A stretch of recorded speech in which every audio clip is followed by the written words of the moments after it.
Pour beaucoup d'Abidjanais, Bassam rime avec plage et détente pour le week-end. Mais tous les Ivoiriens ne viennent pas là pour se baigner, comme Fernand Sekongo. Ce professeur d'histoire à la retraite connaît tous les recoins de la ville, première capitale coloniale de Côte d'Ivoire. Ici, c'est le centre culturel européen, vous voyez, et c'est un bâtiment où se rassemblaient les Européens donc, de l'époque. Et à côté, il y avait un tennis, donc un espace consacré au sport, etc. C'est le professeur Sekongo qui est chargé de défendre l'entrée de la ville au sein du patrimoine mondial de l'UNESCO. Et pour lui, ça ne fait aucun doute, l'architecture de Bassam est unique en son genre.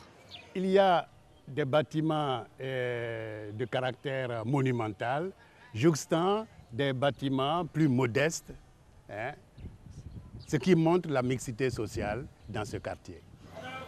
C'est en 1843 que se sont installés les premiers Français. Un siècle et demi plus tard, les constructions coloniales sont presque toutes en ruine. Rentrer à l'UNESCO, c'est bénéficier d'une aide technique et financière pour restaurer ce patrimoine. Mais avant cela, la Côte d'Ivoire doit elle aussi mettre la main à la pâte. Le palais de justice va ainsi être bientôt rénové grâce à un partenariat avec plusieurs associations. Lorsqu'il sera restauré, il va retrouver sa splendeur et sa magnificence d'antan.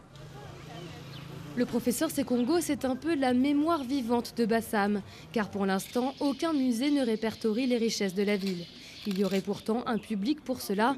Les touristes se déplacent déjà pour découvrir les nombreux artistes ivoiriens qui ont élu domicile non loin de la plage. Et tous ces monuments reflètent un passé colonial français, une présence française importante. Et c'est des maisons qui sont extraordinaires. Donc là, c'est vrai que si on réhabilite ces maisons, cette ville va retrouver son passé. Le dossier est désormais entre les mains de l'UNESCO. En attendant, c'est la plage de Bassam qui continue à attirer les curieux.